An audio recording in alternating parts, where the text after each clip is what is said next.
Weather desk, hurricane history in the Pacific, even as another storm is on the verge of forming in the Caribbean. The models are not in total agreement with where it goes. Gusty winds continue to fuel wildfires in the east. Now is not the time to burn leaves. Cameras are rolling as a tornado strikes a school in Oregon. And will early season snow lead to a sooner than expected ski season? This is a good start. This is about once every 5 or 6 years. We'll turn back the clock to 1970 and see the lessons learned from the terrible decision to blow up a beached whale carcass. We like to leave the whale and let nature take its course. And why you should put your coffee grinds in your garden instead of the trash. From our nation's capital, this is the National Weather Desk. Good morning and welcome to the National Weather Desk. I'm Angela Brown. It's looking more and more likely that a disturbance in the Caribbean will turn into a tropical system. And if it does, it could head towards the U.S. Meteorologist Charlotte Carl has details. As we look over to the Western Caribbean, things are starting to organize a little bit better. Wouldn't be surprised if in the next 2 days we see a tropical depression. Next name on the list is Sara. 80% chance of development over the next 48 hours, and then over the next 7 days, a 90% chance of development. So here's a look at our models. The European model has this area developing by Sunday, making its way towards the Yucatan Peninsula. Once it clips the peninsula, it will head up north. Now, model uncertainty is very high with what it does once it clips the peninsula. Overall, the models are not in total agreement with where it goes following that initial landfall. And check this out. Right now, there are 4 named tropical systems swirling in the western Pacific Ocean. This is the first time since 1951 there have been 4 systems like this at the same time in November here in the Pacific. And the next named storm in the Atlantic could be Sara. Meteorologist Taylor Knos looks at how naming hurricanes started and has changed over the years. The practice of naming hurricanes and tropical storms actually began in World War II when Air Force and Navy meteorologists informally named those storms after their wives and girlfriends. In 1953, the National Weather Bureau adopted this practice of naming hurricanes after women's names. In the 60s and 70s, the National Organization of Women pushed back against this practice, saying women are not disasters. In 1979, the National Weather Service and the World Meteorological Association switched to alternating between women's and men's names. Today, the World Meteorological Association is responsible for creating these lists of names used in the Atlantic every year. There's 6 sets of names that rotate every 6 years. Names that start with the letter Q, U, X, Y, and Z are left off these lists. Up until 2020, if a list was completely used, they would then go to the Greek alphabet. In 2021, that changed, and now there is an alternate second list if the entire first list is used. And turning to southern New England, where dry conditions are making things ripe for fires. In Attleboro, Massachusetts, flames from one brush fire were fanned by gusty winds too. Kennedy Buck reports. It's been a challenging fall for firefighters in southern New England, and it's not over yet. So when it's dry and windy, it's a real easy way for a fire to get started and get moving pretty quickly. And for weeks, these conditions have created perfect scenarios for brush fires all over. In Massachusetts, as I said, we had 208 fires in October. As of this weekend, 192 have been logged for November alone. And air quality continues to be affected in communities. Tuesday morning, the Attleboro Fire Department battled 3 separate brush fires, even one deep into the woods of the Manchester Reservoir. We believe that most of these are in some way started probably from inappropriately discarded smoking materials. Chief LaChance says an occasional brush fire is one thing, but multiple large fires can spread resources thin. Governor Healy pleaded to Massachusetts residents to be much more careful. That a lot of these fires that we're seeing, they're caused by human behavior, okay? Now is not the time to burn leaves. Now is not the time to go outside and light a fire out back. The Jennings fire along the New York-New Jersey border is still burning. It's already scorched 5,000 acres and is just 30% contained. Wind gusts of 35 miles per hour yesterday made fighting the fires especially difficult. Both states now have burn bans in effect. Chinook helicopters are scheduled to arrive today. They are capable of dropping large amounts of water on those flames. And a small tornado struck Oregon late Monday night. This video right here shows the twister damaging a school in Rockaway Beach. The winds picked up and threw a dumpster across the courtyard. You can see it there. Another angle from inside the building shows glass shattering as windows are being blown out. Several other buildings had damaged roofs. One person suffered minor injuries as well. And early snow in California is great news for skiers. Meyer Franco spoke to an official at one ski resort who says if the snow continues, they could have the slopes open before Thanksgiving. You could call it an early snow jackpot for China Peak. This is a good start. This is about once every 5 or 6 years. In the 15 years that we've owned the resort, it's happened maybe 3 or 4 times where you get early snow before Thanksgiving. This winter wonderland made its first appearance of the season Monday night. The resort's president, Tim Cohey, says they are expecting to kick off the ski season right before the holidays if they get lucky with the right forecast. Thanksgiving opening requires either natural snow or cold temps. So you have to get one or in some cases both. I think we're on track for a start on the 23rd. Hopefully we've got about 10 days to figure it out, but I think we'll make it. Cohey says they got 5 to 7 inches of fresh snow overnight and are expecting more to come in the next 10 days. A sight they are always hoping to see, and if it's before Thanksgiving, Cohey says, it makes for an even better ski season. It's what I've been doing for over 5 decades. So it's always hard to wait. It's if you talk to a professional football player or an athlete, the preseason's fine, but they want to play the real game. This is really a kickoff to get going and get ready to get open. Something he says he and the regulars are already doing to be ready to hit the slopes again as soon as possible. We've had some phone calls today that people that I've known at China Peak and Fresno for many, many years. And they're in the same position. All of a sudden, it's like, uh-oh, where are my skis? Where are my boots? Well, yesterday marked 54 years since one of the most infamous events in local news history. Officials decided the best way to get rid of a whale carcass that washed onto an Oregon beach was to blow it up. Needless to say, it was a very bad decision. As Allison Guttleberg reports, the event changed forever the way the states handle dead whales. Did you get a while?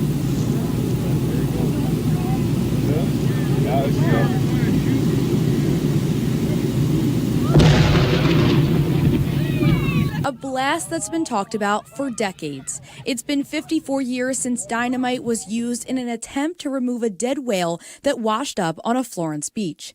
Crowds gathered on the beach to watch, including K2's very own reporter Paul Lindman and photojournalist Doug Brazil. Lindman reported that Oregon's Highway Division decided the carcass could not be burned, buried, or cut up. So dynamite it was, some 20 cases or a half ton of it. The hope was to have the 8-ton carcass disintegrate into small pieces for scavengers to eat. That was not the case. When the explosion happened, huge chunks of blubber and a heavy mist were sprayed into the air. No one was hurt, but one chunk of blubber flattened a car during the explosion. Should a whale ever wash ashore in Lane County again, those in charge will not only remember what to do, they'll certainly remember what not to do. K2 spoke with the Oregon State Parks, who is now in charge of any whales that wash ashore. When we're notified of a whale carcass, we call the West Coast Marine Mammal Stranding Network. And the public can also call this hotline to report a dead, injured, or stranded marine mammal. She goes on to say that they sometimes have to put up barriers to keep people from getting too close. Next, NOAA will perform an animal autopsy, and the mammal will decompose in the spot it was found. Seabirds, eagles, other birds of prey all rely on marine mammal carcasses and use them for survival. So whenever possible, we like to leave the whale and let nature take its course. And check out this volcanic eruption. This is on a remote island in Indonesia. Several international flights to nearby Bali have been canceled, and visitors to the popular tourist island were also stranded. The eruption started on November 4th and killed at least 9 people and injured several other people as well. The volcano shot ash nearly 5.5 miles high. No word yet on when the flights to the area may actually resume. And an unusual and smelly plant has bloomed in Australia. Well, thousands of people lined up to see the the corpse flower at a local botanic garden. It is named after the putrid stench it releases when it blooms. Visitors describe the smell as a dead mouse or even a stinky pond. The corpse flower usually blooms once every 10 years. And coming up on the National Weather Desk, we'll look at what farmers in Texas are doing to prepare for the cold winter months ahead. And we'll help you better understand solar seasons.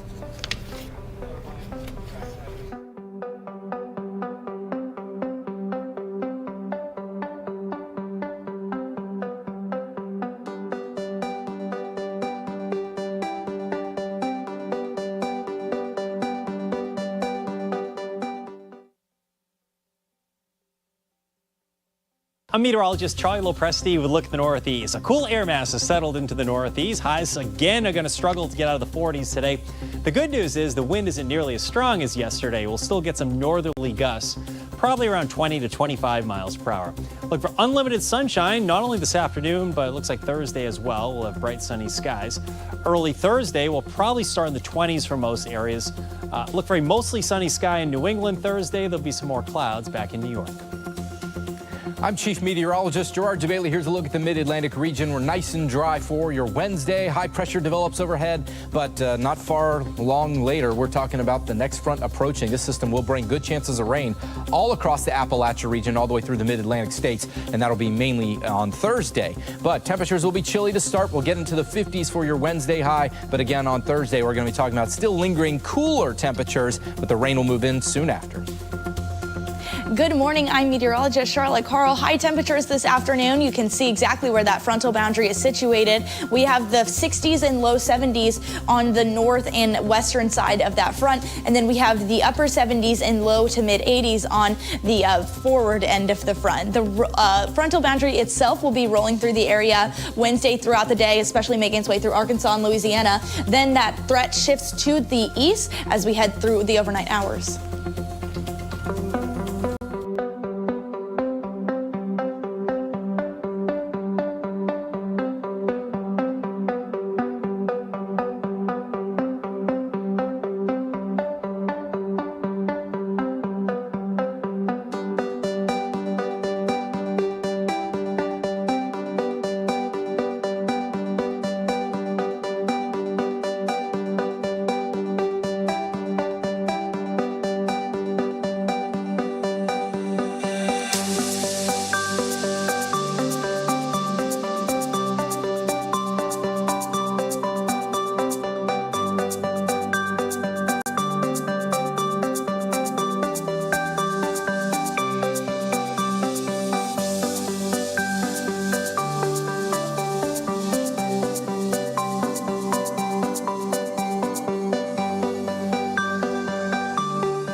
Weather Window, presented by the National Weather Desk. Recent dustings of snow near Rochester coated windshields, powdered decks, and some hillsides. And in Sandy, Utah, looks as if a bit more was on the ground Tuesday morning. But in Salt Lake City, Francis the dog seems a bit unimpressed with the wet snow.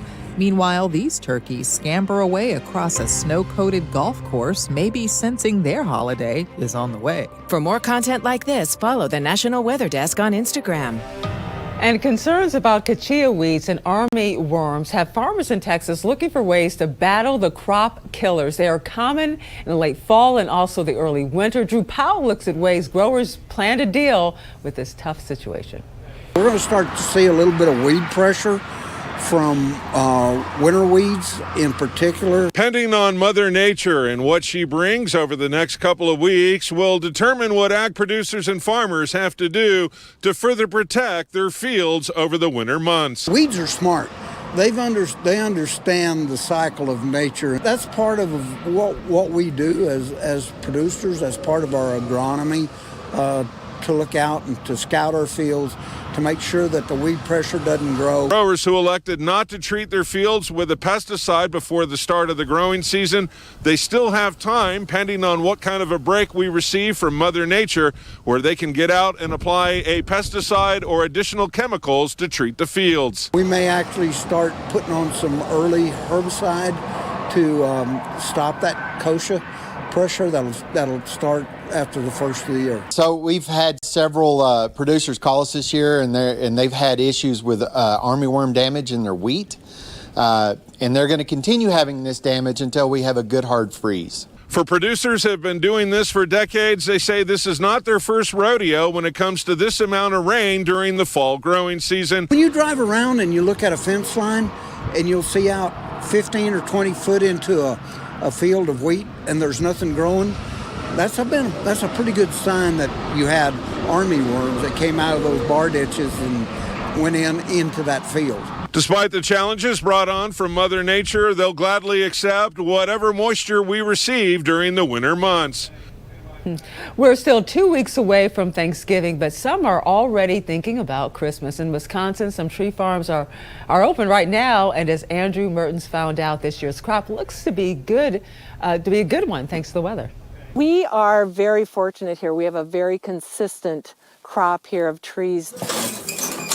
The location is even hard at work getting other holiday decorations completed before the Christmas season.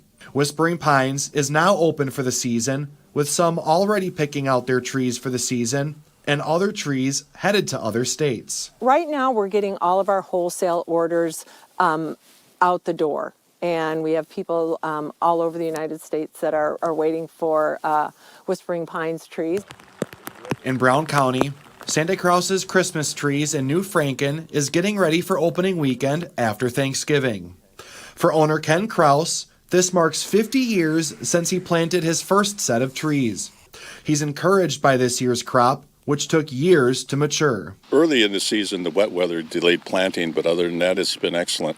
Trees grew good, they got good color, they're healthy. For both tree farms, it's all about the memories made with families. We grow trees, the people come out. It's just a pleasure deep inside to see somebody go out with a tree and they're happy. Babies are now in first grade, and that is very fun for us to see these families come every year. As these tree farms prepare for the masses, there's just one thing that's missing. A little snow to dress it up and put it into the season would be great.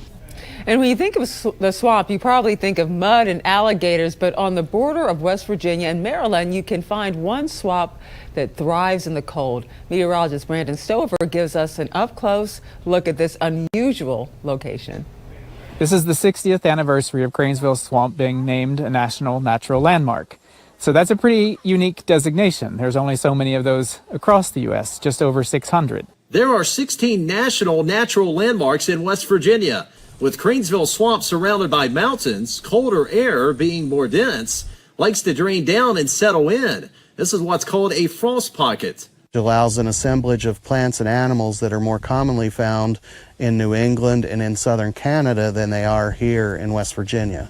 We know that the glaciers never made it this far south, but the cooling effect associated with those glaciers is what originally changed this habitat into more of a tundra-like habitat. This is also how brook trout found a home high in our mountains.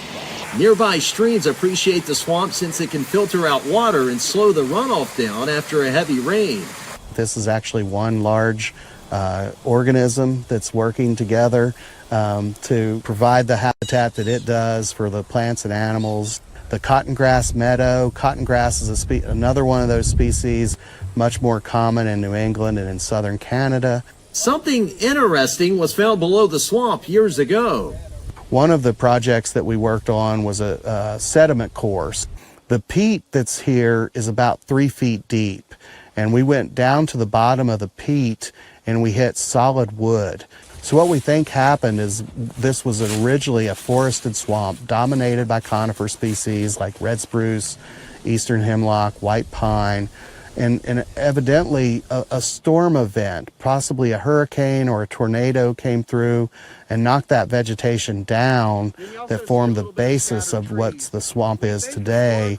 We all know the four seasons: winter, spring, summer, and fall. But have you ever heard of solar seasons? Meteorologist Amanda Verrier explained what they are in a recent TikTok post. Have you ever heard the term solar winter?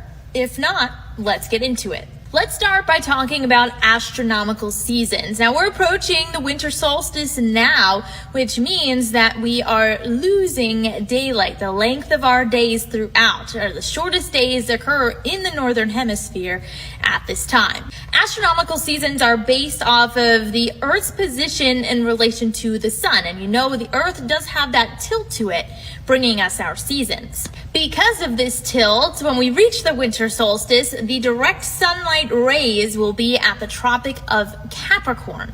This brings the longer length of days for the southern hemisphere, shorter for the northern hemisphere. Solar seasons are pretty much based off of the same thing, the daylight change per day. So those transitional seasons, spring and autumn, you see you're gaining daylight the fastest or losing it the fastest. And of course, solar summer, that's when we see the most daylight. And as you could have guessed, solar winter is when we see the least amount of daylight. So as we approach the winter solstice, which is at the end of December, we see that our rate of daylight lost kind of slows down until it reaches zero gained or lost. That will be the winter solstice. And then the cycle continues where we'll gain it again and lose it again.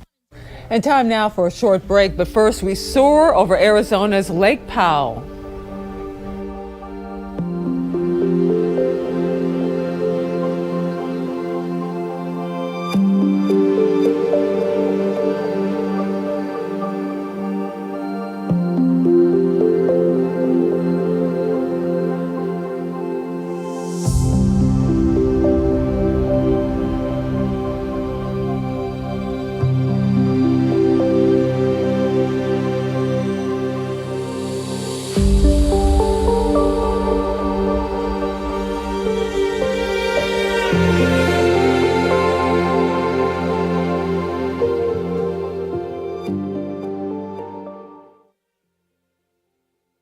Well, a very good Wednesday morning, everyone. I'm meteorologist Andrew Buck-Michael, our weather maker, moving its way across the plains today. We've got rain showers slowly moving its way closer to the Ohio Valley for the day today. So just get ready for a bit of a wet day for us.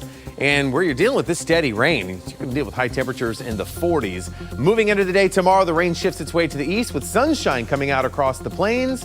Quick look at your Friday, dry for most of us. Well, a good Wednesday morning to you. Meteorologist Chris Suchan. Look at your forecast today. Starting off with the chance for a couple of heavy thunderstorms, parts of Louisiana with wind gusts and some hail. That's a marginal severe weather outlook. Temperatures will be in the 70s. Otherwise, a lot of sunshine. Oklahoma City, Dallas, Abilene, on down to San Antonio. And then we get a beautiful day Thursday. Cool in the morning.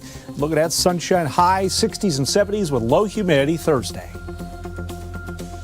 Well, hi there, everybody, and a good Wednesday morning to you. I'm meteorologist Shannon O'Donnell. Temps back into the 70s to near 80. Some beautiful weather in the desert Southwest with highs again right near 80 in the Valley of the Sun. But look at the Pacific Northwest. Yet another big storm pushing in. Look at that, extending deep into the Pacific. A strong round of heavy rain from Seattle through Portland and Medford, eventually leading to some heavy snow near the Continental Divide later today. And that's the scene from here.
The National Weather Desk. Well, did you know the same thing lots of people use for their morning pick-me-up can also give your garden a boost as well? Amarillo meteorologist Corbin Vogts explains. What's growing on, gardeners? We are blending in some used coffee grounds into one of the beds here in the backyard this morning. Coffee grounds is a great organic material that you can use to help improve the soil structure in your garden bed. We also are trying to entice some more earthworms into this area. We speculate there's not a whole lot of organic material in the soil anymore, and so this will help bring in some more earthworms to break some of this stuff down. This also adds, while it's not a lot, about 2% nitrogen to the soil, and this is also going to help water retention. That way we can hopefully not have to water so frequently. We live here in the high plains and water can be a scarce commodity at times, but this is a very cheap source of fertilizer that you can add to your soils as long as you know where the local coffee shops are. We love to share your weather content on the air. You can find us on all your favorite social media platforms. Search the National Weather Desk and we'll be right back.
Thank you so much for joining us. I'm Angela Brown. Make it a great Wednesday, and I'll see you right back here tomorrow.